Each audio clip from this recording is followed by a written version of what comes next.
There are winters that linger in memory not for their cold alone, but for what they teach us about endurance. In the deep heart of medieval Europe, when nights stretched long and the ground froze hard as iron, people lived close to the edge of survival. Every winter was a test, every spring a mercy, and between those seasons, in the darkest hours of December, communities held fast to something fragile and necessary: hope. This is the story of one such winter. A winter so harsh it seemed to press the very life from the land. A winter when food grew scarce, when livestock weakened, when even the strongest among the villagers began to wonder if spring would ever return. But it is also the story of a tree, an evergreen that had stood in the village square for longer than anyone could remember. A tree that was dying. And then, impossibly, it bloomed. The tale has been told for centuries in whispered voices around winter hearths.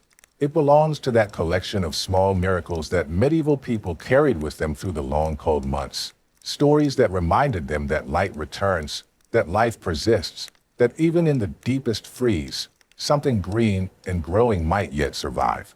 These were not grand tales of saints or angels descending from heaven.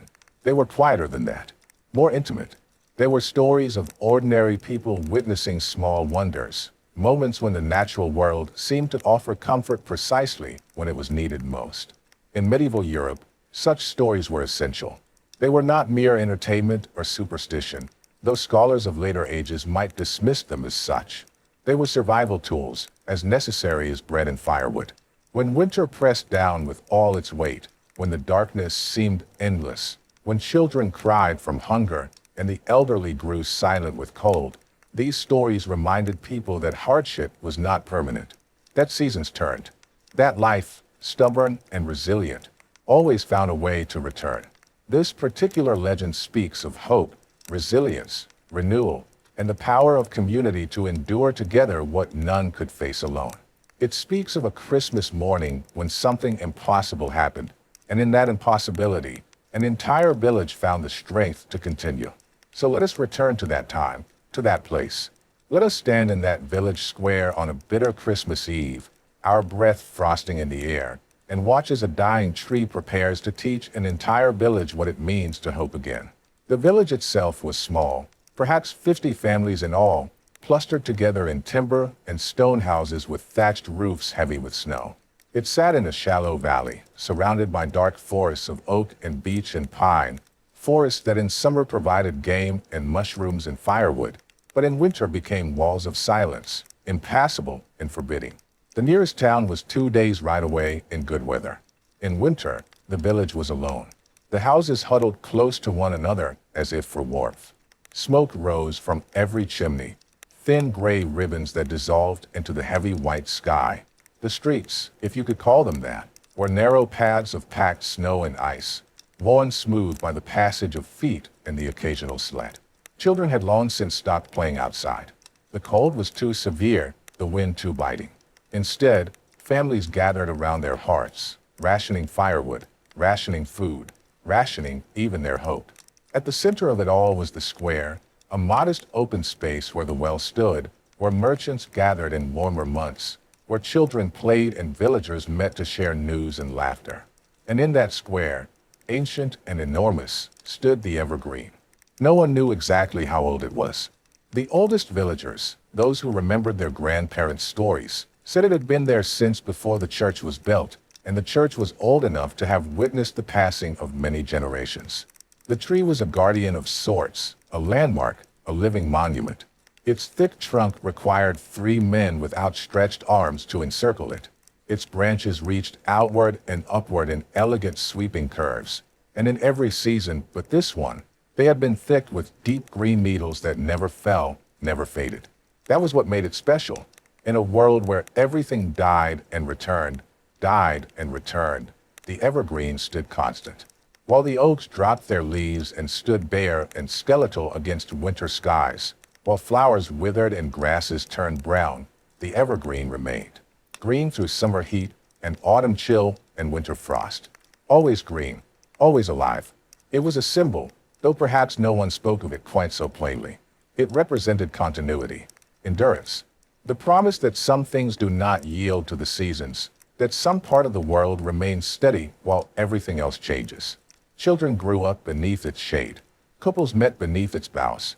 In summer, villagers would gather in its shadow to escape the sun. In winter, it stood as a reminder that life, true life, could withstand even the coldest months. The evergreen was woven into the fabric of the village's identity, as essential as the well, as familiar as the church bells that marked the hours. But this winter was different. This winter, the evergreen was dying. The trouble had begun in late autumn, just as the first frosts arrived. A blight had swept through the region, touching crops and trees alike with invisible fingers. The wheat harvest had been poor, barely enough to see the village through to spring, even with careful rationing. The rye had fared better, but not by much. Barley had simply failed. The vegetable gardens that every family tended had yielded thin carrots, small turnips, barely enough to fill the root cellars that would need to sustain them until March or April. Livestock had grown thin on meager feed. Chickens stopped laying. The few cows that the village shared between families gave less milk each day, their ribs showing through their hides despite the farmers' best efforts. Pigs, normally fat and content, grew listless.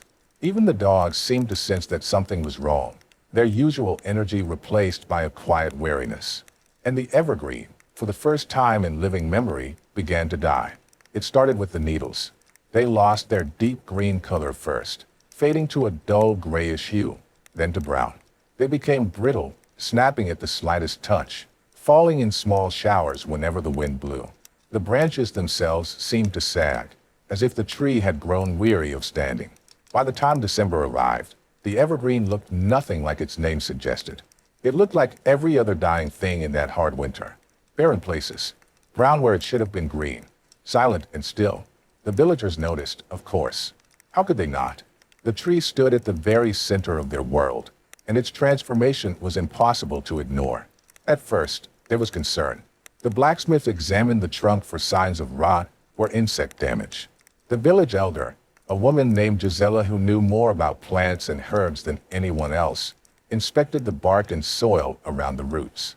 But there was nothing obvious to find.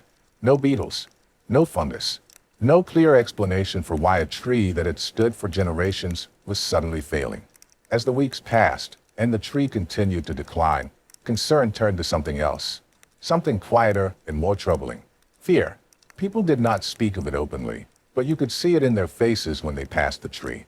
You could hear it in the hushed conversations that stopped when strangers approached. The evergreen had always been there, a constant, and now it was dying. What did that mean? Was it an omen? A warning?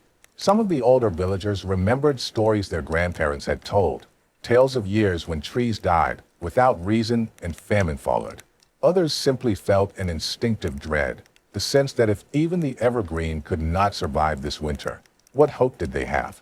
The tree had always represented resilience, permanence, life that endured. To watch it fail was to watch a piece of their faith in the world crumble. The children were more direct in their questions. Why is the evergreen not green anymore? They asked their parents. Will it come back? Can we make it better?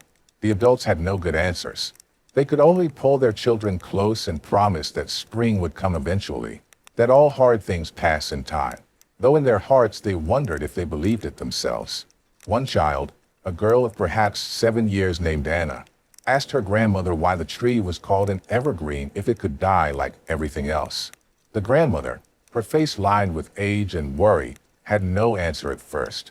She simply looked at the tree for a long moment, at its bare branches and brown needles scattered on the snow beneath it. Finally, she said that perhaps the name was a prayer more than a description, a hope that some things might endure, a wish that something in this world could remain constant and green and alive, no matter what storms came. But wishes, as everyone knew that winter, were not always enough. By Christmas Eve, the tree was nearly bare. A few brown needles clung stubbornly to the uppermost branches, but most of the tree stood exposed, its gray bark rough and weathered, its limbs reaching toward the sky like the arms of someone pleading for mercy. Snow had begun to fall that afternoon, soft fat flakes that drifted down in the windless air and covered everything in a blanket of white. The village square grew quiet as evening approached. Candlelight flickered in windows. Somewhere, someone was singing a low melody that drifted through the cold air and faded into silence. The mood in the village was somber. Christmas Eve should have been a time of celebration, of gathering and feasting, of stories and songs, and the warmth of community. But there was little to celebrate that year. Food was too scarce for feasting. Energy was too depleted for songs. The darkness of winter seemed heavier than usual, pressing down on every household, making even the simplest tasks feel overwhelming. That evening, as darkness settled over the village, people began to gather in the square. It was not planned exactly. There had been no announcement, no call to assembly. But it was Christmas Eve, and in that time and place, Christmas Eve meant something. It meant the turning point of winter, the promise that the longest night would soon pass and the days would begin to lengthen again. It meant the celebration of light returning to the world. And so, almost without thinking, families bundled themselves in cloaks and furs and made their way to the square, drawn by some unspoken need to be together.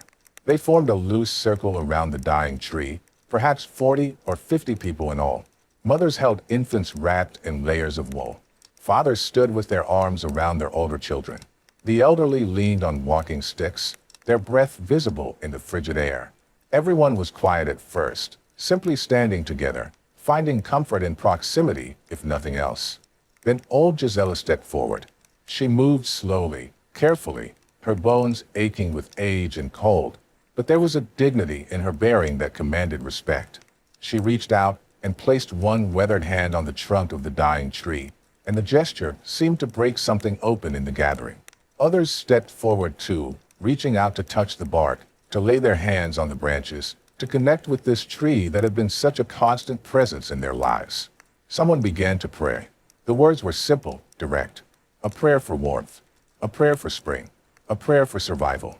Others joined in, their voices rising into the cold night air, mingling with the falling snow. They prayed for the tree, yes, but they were also praying for themselves, for their families, for the strength to endure what remained of winter. They prayed for signs of hope, for reminders that life continues, for the faith to believe that green things would grow again. The prayers were not elaborate. These were not people accustomed to grand theological language. They were farmers and craftsmen, mothers and fathers, people whose faith was practical and rooted in the rhythms of the natural world. They asked for what they needed in plain words: bread, warmth, the return of spring, the survival of their children, the strength to face another day. When the prayers ended, the villagers stood in silence for a time, reluctant to leave, reluctant to break the fragile sense of community that had formed around the dying tree.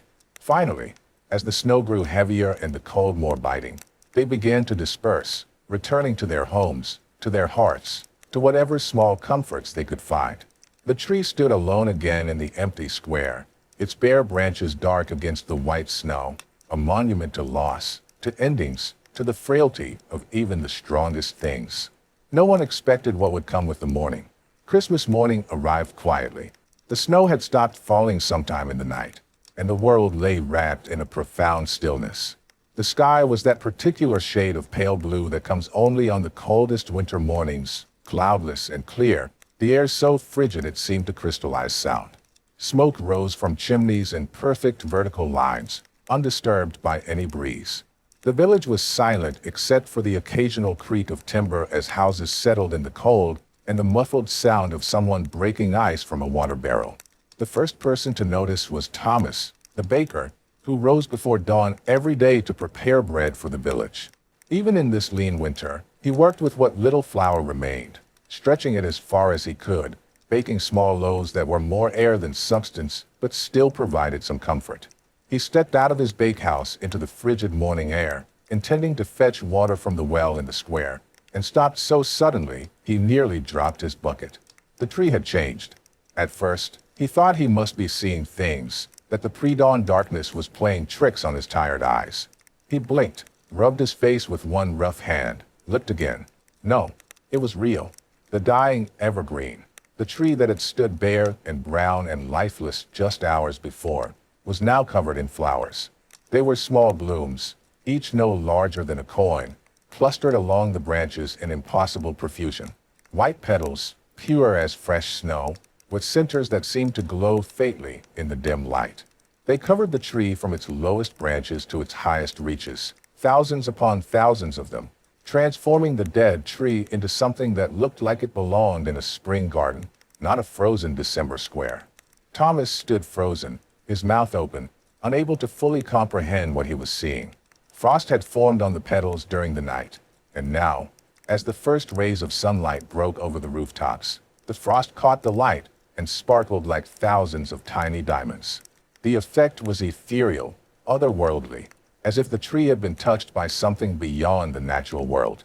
The flowers seemed to shimmer and glow, and the air around the tree carried a faint, sweet fragrance that had no place in the dead of winter. For a long moment, Thomas simply stared. Then he dropped his bucket, turned, and ran through the snow-packed streets, shouting, waking the village with his cries. Come see, the tree, the evergreen. It has bloomed. Doors opened. Faces appeared in windows, confused and alarmed. People emerged from their homes, hastily dressed, some still wrapping cloaks around their shoulders as they hurried toward the square. Children ran ahead of their parents, their fatigue forgotten in the excitement of Christmas morning and their confusion at the baker's strange shouts. The elderly moved more slowly, but they came too, drawn by the urgency in Thomas's voice. And one by one, as they reached the square and saw what Thomas had seen, they stopped. They stood in silence, struck dumb by the impossible sight before them. The dying tree, the symbol of their failing hope, had bloomed. In the middle of winter, in the coldest night any of them could remember. Against every law of nature they understood, the evergreen had burst into flower. Old Gisela was among the first to arrive, and when she saw the tree, she sank to her knees in the snow, her hands pressed to her mouth, tears streaming down her weathered face. Others knelt too, some in prayer, some simply in awe, unable to process what they were witnessing. Children reached out tentatively to touch the low-hanging branches, their small fingers brushing against petals that should not exist. The flowers were real, solid, not frost formations or ice crystals, though these adorned them too. Real petals, delicate and alive, soft to the touch. They swayed gently in the still air, as if responding to a breeze no one could feel. And the fragrance that rose from them was unlike anything that grew in that region. Sweet but not cloying. Fresh, clean, like the smell of spring after rain, like new grass and opening buds, like everything that winter had taken away. The entire village gathered within the hour.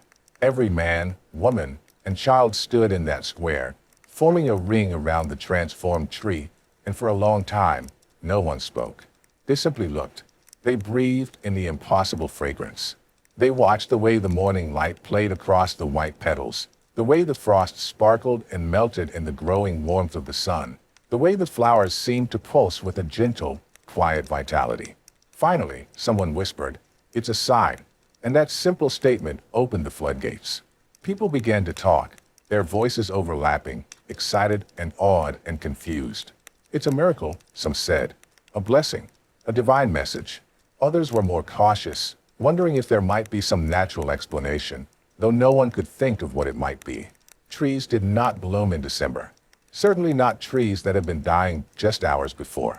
Certainly not with flowers that carried the scent of spring. The interpretations varied, as they always do when people witness something beyond their understanding. Some believed the flowers symbolized the coming of spring, a promise that winter would break soon, that warmth and green growing things would return.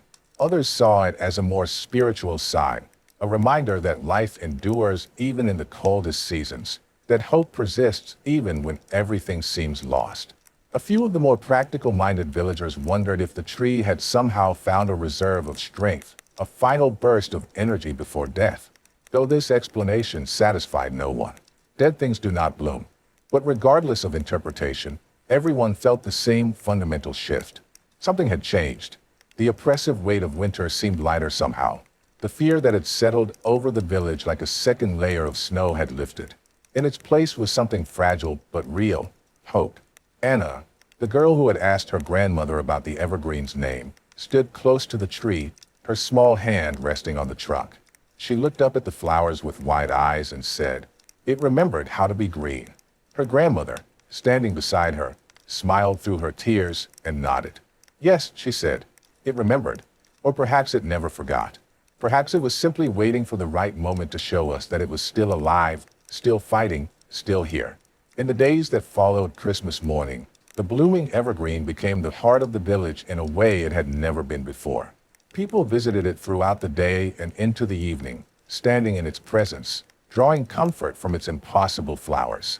Some came to pray, others simply came to look, to remind themselves that they had truly seen what they thought they had seen, that it was not a dream or a collective hallucination brought on by hunger and cold. The tree became a gathering place for quiet reflection and gratitude. Families would bundle their children and walk to the square, standing together in the cold, looking up at the white blooms that still sparkled with frost each morning. The elderly came alone or in pairs, moving slowly through the snow, finding benches that had been cleared for them, sitting in silence and watching the tree as if it might speak or offer some further revelation. And something shifted in the village itself. The fear that had paralyzed them began to ease. People started sharing what little they had with more generosity, as if the tree's impossible bloom had reminded them that hoarding and isolation were not the answer to hardship. Families who had kept to themselves opened their doors to neighbors. Someone organized a communal meal on the day after Christmas, and though the food was simple and sparse, the warmth of eating together, of breaking bread in community, nourished something deeper than hunger. The elders spoke with more confidence about the coming spring. They said that the tree's bloom was a promise, that winter would break earlier than expected, that the worst was behind them. Whether they truly believed this, or were simply offering the comfort of hope, no one could say. But their words had power. People who had been hoarding firewood began using it more freely, trusting that they would have enough to last. Farmers began planning their spring planting with renewed energy, discussing which fields would be sown first, which crops would be prioritized. As the days passed, some villagers began to claim that the flowers glowed at night, not brightly, but with a soft, gentle luminescence, like moonlight caught in petals. Others said this was nonsense, a trick of imagination or the reflection of snow and starlight. But those who sat watch by the tree in the dark hours swore they could see it. A faint, peaceful glow that seemed to pulse gently, like the slow breathing of something alive and content. Children began leaving small offerings at the base of the tree. Stones they had collected, twigs arranged in patterns, a scrap of ribbon, a worn wooden toy.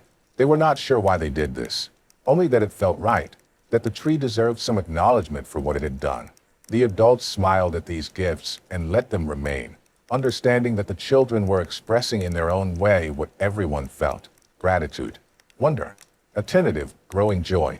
The flowers remained for nearly a week, defying every expectation. They should have frozen and fallen within hours. Instead, they persisted, bright and fresh, as if spring itself had taken up residence in that one tree in the middle of winter. Then, gently, they began to fade. The petals grew translucent, delicate as glass, and began to fall, drifting down like snow, carpeting the ground around the tree in white. The villagers gathered again to watch the petals fall, and this time there was no sadness in it. The flowers had served their purpose. They had reminded the village of something essential, something that could not be taken away by cold or hunger or fear. And as the last petals fell and the tree stood bare once more, something remarkable began to happen. The branches, which had been brown and brittle, began to show traces of green. Just hints at first, small buds forming at the tips of twigs, barely visible. But they were there. The tree was recovering. Slowly, impossibly slowly, but unmistakably, it was coming back to life. The evergreen was remembering how to be green. By the time February arrived and the days began to noticeably lengthen, the tree had regained perhaps a quarter of its foliage. New needles, bright green and soft, emerged along the branches. They grew slowly, but they grew. And as the tree healed, so too did the village. The winter did break early that year, just as the elders had predicted or hoped. March brought warmer winds. April brought rain instead of snow. And when spring truly arrived, when the fields thawed and the first flowers pushed up through the softening earth, the evergreen stood in full glory once more, as green and vital as it had ever been. The blooming of that Christmas morning became a story told and retold. Parents shared it with their children. Those children would share it with their own children years later. The tale spread beyond the village to neighboring towns, each retelling adding small details or interpretations, but the core remained the same. In the darkest winter, when hope seemed lost, life found a way to remind them of its persistence. To understand what this story meant to the people who lived it, we must understand what evergreen trees represented in medieval Europe.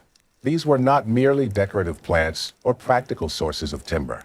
They were symbols laden with meaning, repositories of hope in a world where winter could kill.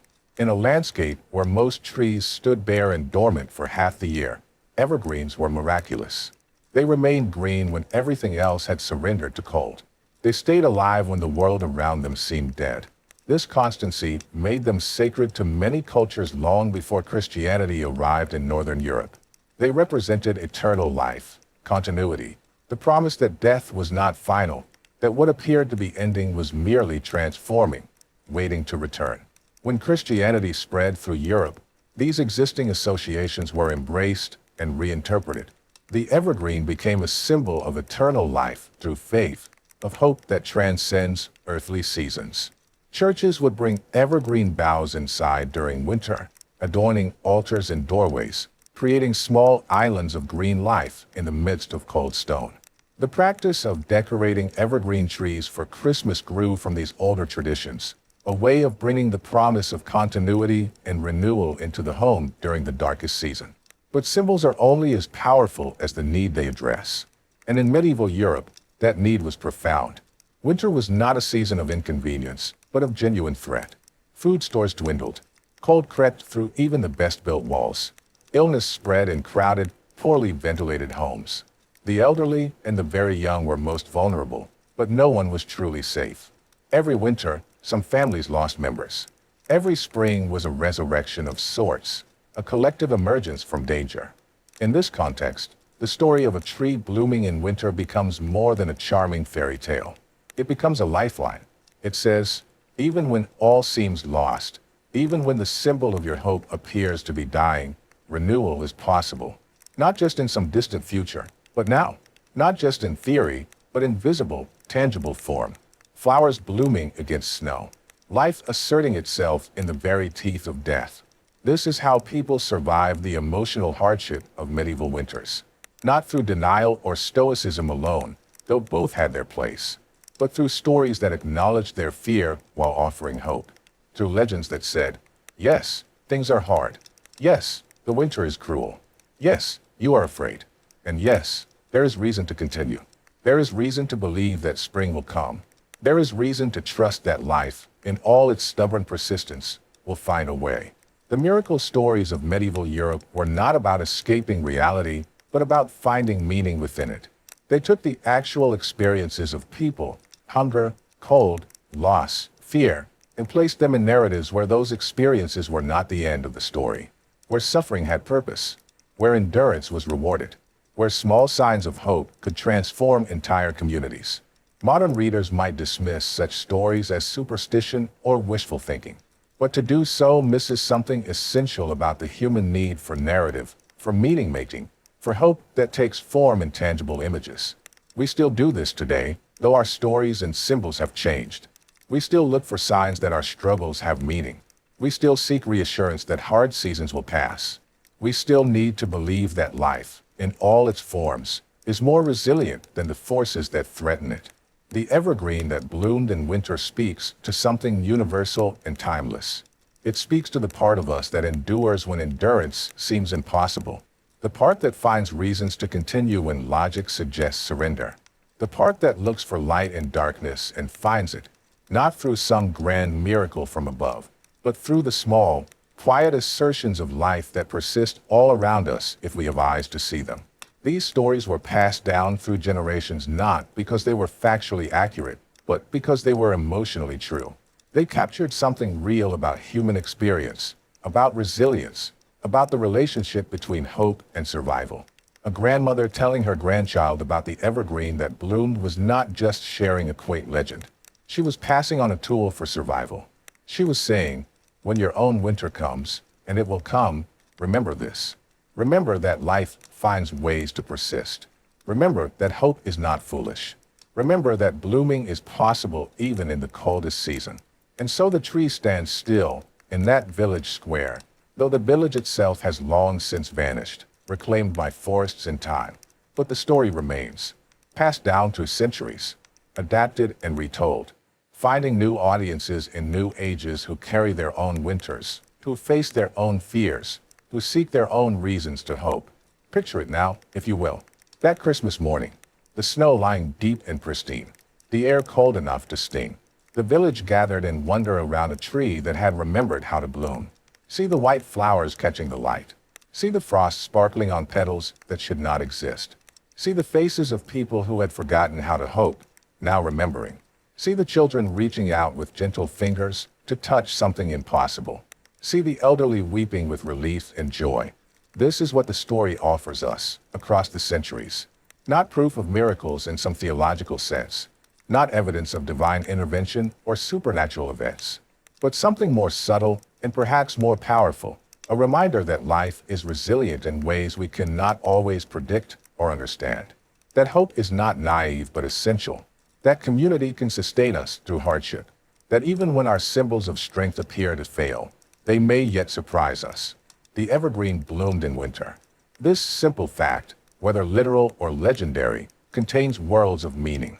It says that darkness is not permanent, that cold seasons pass, that what appears dead may yet hold life, that renewal comes, often when we least expect it, often in forms we could not have imagined.